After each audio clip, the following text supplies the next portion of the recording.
Convido o ilustríssimo doutor Alexandre Calduro, coordenador do Programa de Transplante Cardíaco Pediátrico do Instituto Nacional de Cardiologia e coordenador da Central Estadual de Transplantes do Rio de Janeiro. Vamos recebê-lo com o tema Tecnologia e Saúde, Desafios e Oportunidades.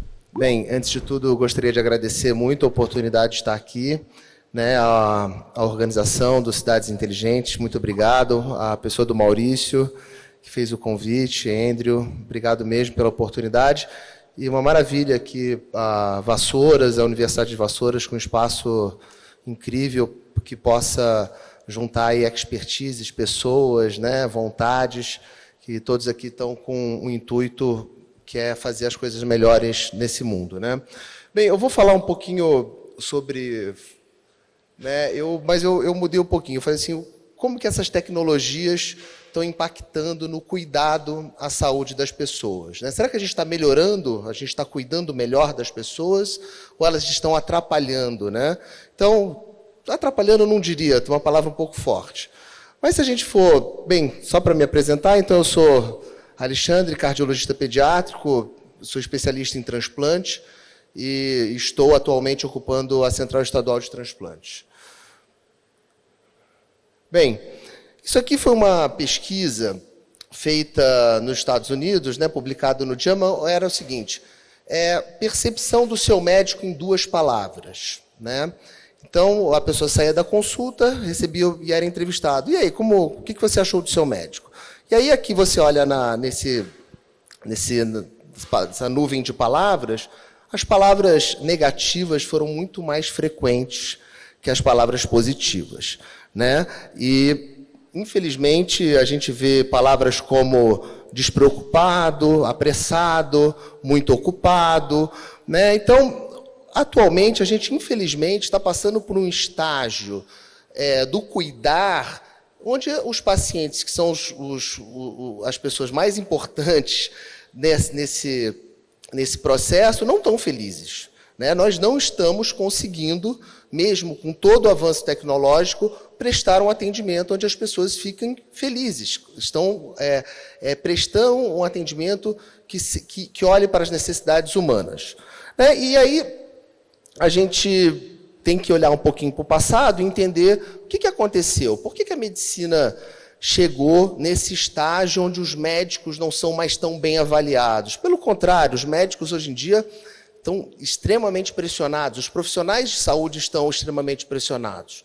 A pandemia talvez tenha sido a situação mais extrema que os profissionais de saúde foram colocados, mas, de uma forma geral, os níveis de suicídio, de desgaste, o tal do burnout, hoje em dia é muito frequente na população dos profissionais de saúde, e não é só por causa da remuneração, é principalmente pelo valor, pela missão, que o valor e a missão de cuidar se perderam em algum momento frente às demandas mercadológicas, tecnológicas e operacionais da prática de cuidar. Então, já foi mostrado esse slide aqui anteriormente, a gente, obviamente, a gente vem passando por revoluções tecnológicas ao longo da era moderna da sociedade, e hoje a gente se encontra na era, vamos dizer assim, estamos vivendo aí com grande entusiasmo como a inteligência artificial vai poder, e já está, na verdade, modificando a realidade e a vida de todos, desde as tarefas mais cotidianas e simples até as mais complexas. E a medicina, ela se encontra aqui num meio termo, Ela, obviamente, está ainda numa fase de muita pesquisa e desenvolvimento usando essas novas tecnologias, mas ainda elas não foram incorporadas, e a nossa prática é uma prática que, vamos dizer assim, a prática atual, ela se refere aos anos 70, 80 em diante, obviamente com uma expansão muito grande do mercado sobre o mercado médico, Bem, então aqui são só algumas comparações. Em 1975, a gente tinha... Isso aqui são dados dos Estados Unidos, não são dados brasileiros.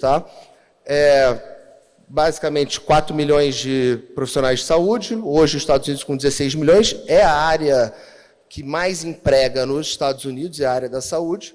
Hoje a gente tem um gasto per capita que cresce todo dia, né, muito, né, hoje custa aí praticamente 11 mil dólares, e isso aqui que eu gostaria de chamar a atenção, o tempo de uma consulta, né? Quanto tempo gasta um médico cuidando de alguém dentro de um ambulatório? Nos anos 70, se ficava 1 hora numa primeira consulta, né? Hoje, o tempo médio é de 12 minutos numa primeira consulta e 7 minutos no retorno, sendo que numa consulta de 12 minutos, geralmente o paciente fica 3 minutos conversando com o médico. Os outros 9 minutos, o médico está olhando para uma tela ou preenchendo algum formulário que é obrigatório dentro da operação da empresa, né? Ele precisa, a toda hora, estar alimentando o banco de dados e uma série de funções que não é a função de cuidar, de conversar com o seu paciente. Bem, esse desenvolvimento tecnológico que a gente vivenciou no passado, ele trouxe resultados? Né? Ou a gente viveu um consumo muito grande de tecnologias a despeito dos resultados? Então, assim, eu vim aqui fazer um pouquinho o advogado-diabo, exatamente para colocar um pouco de questionamento se evolução tecnológica representa melhor cuidado do paciente. Né? Então, aqui é um exemplo clássico de mamografia. Mamografia, ela se tornou super barata, super disponível, mas isso em nenhum momento melhorou a mortalidade por câncer de mama. Né? A mortalidade de câncer de mama, aproximadamente o câncer de mama metastático, ele continua, a prevalência, vamos dizer assim, não é a mortalidade, isso aqui a gente está falando de prevalência, ela continua estável. Né? A gente não conseguiu diminuir câncer de mama metastático, e teve um aumento de 30% no número de tipos. Quando a gente fala de outro exame que é muito comum, o PSA, né? Todo homem aí faz o exame de PSA. Os Estados Unidos, por ano, pede aproximadamente 30 milhões de PSA por ano. Desses 30 milhões, são diagnosticados 180 mil cânceres de próstata. Então, a gente tem aí uma margem de 1% para cada PSA. 1% de todos os PSAs conseguem trazer um diagnóstico de câncer. O Brasil tem um problema, isso está publicado, sobre cateterismo intervencionista, por exemplo. Tem-se que nos hospitais de saúde suplementar se faz aproximadamente 20% a mais de cateterismos do que deveria ser feitos. Né? Hoje a gente sabe, dependendo da topografia da lesão, do tipo da lesão, qual que é a artéria acometida, não está indicado ficar colocando stent e tal, mas existem, obviamente, pressões mercadológicas, você precisa fazer aquilo lucrativo, né? Que essa lógica existe dentro da medicina cada vez mais. Então, você hoje, né, todo esse desenvolvimento tecnológico trouxe o quê? Trouxe uma miríade, uma gama enorme de exames, né? De exames, tecnologia, insumos médicos, né? Você tem uma série de coisas. Só que a gente precisa saber o que são terapias de valor. Né? Quando eu falo valor, o que eu quero dizer para vocês? Qual que é aquela terapia que ela é sustentável, do ponto de vista financeiro, e ela traz benefício realmente medido, verificado, e quais são aquelas que a gente não sabe ainda, né, qual que é o verdadeiro valor dela, e quais são aquelas que são realmente maléficas. Né? A gente tem um monte de coisa aí que se faz que não faz bem para a saúde, e que médicos fazem, né? A gente está todo dia. Então, primeiro a gente precisa começar a estudar e validar essas terapias para entenderem qual o real valor delas para as pessoas, né? Se elas realmente têm a capacidade de trazer saúde no sentido mais holístico da palavra, e não só saber se a pressão arterial caiu ou se o meu colesterol caiu 10 pontos, porque às vezes o colesterol caiu 10 pontos não significa que o seu risco cardiovascular vai cair. Né? Então, a gente precisa ter muito cuidado com a interpretação e utilização de novas tecnologias e não só novas tecnologias, mas todo esse armamento diagnóstico e terapêutico que hoje está disponível dentro do mercado médico. Está passando? Vira onde? Bem, então, qual que seria o problema? Aí eu vou ter que trazer aqui minha anotação, porque eu não lembro de todos os problemas. Então, eu anotei aqui, para a gente não falar besteira. Então, a gente tem problemas em todos esses atores, vamos dizer assim, né? E ali eu coloquei ali o heurística, que eu vou explicar melhor. A gente tem problema com os pacientes, né? Os pacientes hoje, eles acham que quando uma coisa é muito tecnológica, ela é boa, né? Então, assim, ressonância, eu quero fazer uma ressonância, eu estou com uma dor de cabeça, a ressonância é o melhor exame que vai fazer. A outra coisa, o médico, o paciente não gosta de questionar o médico, né? Os pacientes, muitas vezes, têm medo de questionar os médicos e medo de ofender o médico fazendo uma pergunta e que o médico não vá cuidar dele direito, tal, né? Outra coisa é aquela até do vizinho, né? O vizinho fez o exame, eu também quero fazer, estou com uma dor abdominal que é parecida com aquela dor que o paciente teve, quero fazer esse exame também. É a ideia de que quanto mais você faz, melhor é, né? A gente tem isso. Muita gente fala assim, não, eu quero fazer todos os exames, tal. A minha esposa está aqui, às vezes ela quer, né, toda semana ela quer ir no laboratório lá colher os exames. Eu falei assim, cara, não vai te adiantar muita coisa, entendeu? Mas tem gente que gosta, adora, né? Ah, não estou usando o plano, vamos usar o plano, faz 1 ano que eu não peço um exame. Então, tem várias ideias que foram colocadas, né? Não é ideias, né? Isso faz parte do que a gente é exposto todo dia e a gente acaba se comportando como a sociedade de uma maneira geral, né? E aí você tem os clínicos, né? Os médicos, os profissionais de saúde. Esses também carregam vícios cognitivos, vamos dizer assim, que perpetuam essa utilização e esse consumo, às vezes, exacerbado de algumas coisas e, na verdade, às vezes, utiliza pouco outros recursos e outras terapias, né? Então, aqui, só para colocar aqui, né?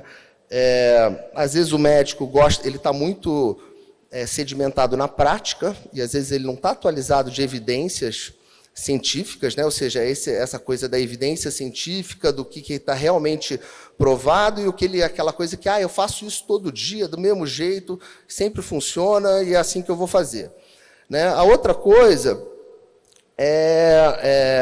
isso que tem a ver um pouco com heurística, que é aquele medo de não fazer, né? Ou seja, o médico fala assim, não, eu prefiro pedir porque eu posso estar deixando alguma coisa passar, então é melhor fazer do que não fazer, né? É o erro, é o medo da omissão, vamos dizer assim, né? A outra coisa é o entusiasmo, né? Alguma coisa surge nova, o cara, não, temos que fazer, sair up to date, é o último recurso, quero usar isso, né? E por fim, o heurístico, né? O que é heurístico? O heurístico é uma característica cognitiva de você pensar o mais simples, né? O médico ele sempre pensa, ele é muito, vamos dizer assim, seduzido ao pensamento simples. Então, um exemplo, você está com dor nas costas ou no peito. Você vai no ortopedista, ele acha que é problema na coluna. Você vai no cardiologista, ele vai pedir um ecocardiograma e vai pedir um exame de enzima para você. Então, assim, é o que a gente chama de pensamento heurístico de disponibilidade. O que está mais fácil ali para ele pensar? Ele pensa, né? Então, isso é um erro cognitivo comum do julgamento médico, né? Aí você tem o outro erro comum cognitivo é o tal do viés de confirmação. Ou seja, você sabe o que é, você tem certeza o que é, ou contrário, eu peço um exame porque eu acho que ele tem uma obstrução na carótida. Vou pegar o nosso amigo vascular aqui. Aí aparece lá uma plaquinha com 20% de obstrução. Falei que tinha, né? Então, assim, ele geralmente, o médico gosta de acreditar naquilo que ele pensou antes. Nem que aquela informação, será que ela realmente tem valor? 20% é valor para obstrução carotídea? Ou 30%, 40%, 50%? Qual que é o corte, né? A gente não... O que é grave, o que é moderado, o que tem significado prognóstico, o que faz realmente diferença entre viver bem ou morrer, né, ou viver com sequelas, né? Então, e o grande outro problema, que eu acho que a gente tem muito grande, é o problema relacional de médicos com pacientes ou com a sociedade de uma maneira geral. Hoje em dia, se o médico passa 3 vezes na enfermaria para fazer uma visita, as pessoas acham, pô, legal, o cara passou 3 vezes, mas ele poderia passar uma vez e ficar 1 hora com o paciente. Então, o tempo, né? Hoje, esse ativo que a gente chama de tempo, no tipo de prática que nós fazemos, que é cuidar das pessoas, ele vale muito, né? Então, na hora que a gente começou a suprimir tempo do cuidado, a qualidade assistencial caiu. Então, mais não significa melhor. Às vezes, maior tempo significa mais cuidado. Então, como administrar o tempo frente a toda essa vida maluca que a gente vive é um dilema do médico, né? O médico, hoje em dia, para cuidar, né, ele às vezes tem que passar em 4, 5 hospitais, né, dar um oi lá, aquela visitinha assim do joinha e tal, e segue a vida, né? Então, o tempo é uma coisa muito coisa. E as barreiras educacionais, culturais, que a gente, no Brasil, isso é muito frequente, né? Bem, o doutor, né? Doutor, vocês sabem o que significa essa palavra doutor? Eu descobri agora também, não sabia. E que faz todo sentido. Ela vem do latim doco, que é ensinar, né? Por isso que o cara, doutor, é ensinar. Então, sem nenhum tipo aqui de arrogância ou presunção, eu acho que a atividade médica, ela passa muito pela interação com as pessoas, ou seja, suas habilidades verbais, suas habilidades relacionais, sua administração do tempo com o paciente, é isso que vai trazer qualidade na assistência médica. E aqui desculpa, pode voltar aqui. Isso aqui eu tirei de um texto da diretora da Faculdade de Medicina da Harvard. Eles lá agora, isso é uma citação do Churchill, né? Mas era um texto falando que eles agora tem uma disciplina de oratória na Faculdade de Medicina, obrigatória. A disciplina de oratória não é só para o cara entrar aqui e começar a falar bem e tal, não é isso. A disciplina de oratória é como se comunicar com a pessoa. Porque pessoas que têm boas habilidades de comunicação, o que acontece? O paciente toma o remédio melhor, né? Ele fica mais convencido do seu problema, ele segue as orientações de forma adequada, né? E ele cria uma coisa chamada empatia, né? A empatia se dá através da comunicação, né? Claro que, às vezes, essa comunicação não é só verbal, ela pode ser corporal, ela pode ter a paraverbal também, que é o tom que o cara usa, o volume da voz, né, a forma dele se relacionar. Então, essas habilidades, que a gente hoje em dia chama de habilidades leves, né, soft skills, elas têm que ser desenvolvidas. Não adianta só você ter, todos os aplicativos no bolso, e se você não consegue conversar com o seu paciente, se você não consegue ainda interagir com ele. Então, isso é muito importante. Tá? Então, aqui é só que hoje tem muita gente estudando isso. Tá? Muita gente estudando isso. Então, hoje, o que a gente fala? Você vai encontrar um paciente, se prepare antes. Fala assim, eu vou encontrar aquele paciente, tem as informações que ele precisa e entra lá focado, né? Ou seja, preparado para aquela pessoa, porque cada pessoa é diferente uma da outra. Né? Você precisa saber com quem você está lidando. A outra que é a escuta ativa. A escuta ativa, você tente perceber o que o paciente fala quando você não interrompe ele. Porque o médico interrompe muito, às vezes, ele quer ser o protagonista ali daquele momento, porque ele foi colocado nessa posição. Né? Então, ele tem que ter uma postura de escuta ativa, ele não tem que interromper, porque, às vezes, o paciente naquilo quer falar algo que tem que ter o seu tempo. Né? Desculpa. concorde, né? Preste atenção no que importa para o paciente, porque às vezes aquilo aqui é um gancho que você vai utilizar para poder trazer as suas ideias para ele, ou seja, você pegar o que ele te colocou na mesa para você poder desenvolver, né? A história, né? E o que você também pode levar para a sua experiência pessoal sobre as emoções do paciente. É muito chato você... eu trabalho com transplante de criança, né? Então, a morte está muito comum no meu ambiente, porque as crianças são muito frágeis. E quando uma mãe perde um filho, né, eu não posso chegar lá e sentir tudo aquilo e virar as costas e achar que minha vida segue normal, tá entendendo? Claro que faz parte do meu dia a dia, mas eu preciso entender qual a emoção que aquelas pessoas estão sentindo ali. Eu preciso incorporar isso no meu repertório emocional também, né? Então, isso é importantíssimo. E aqui a gente chega no final, né? O que a gente tem hoje? Hoje a gente tem um monte de desenvolvimento científico, né? Onde traz...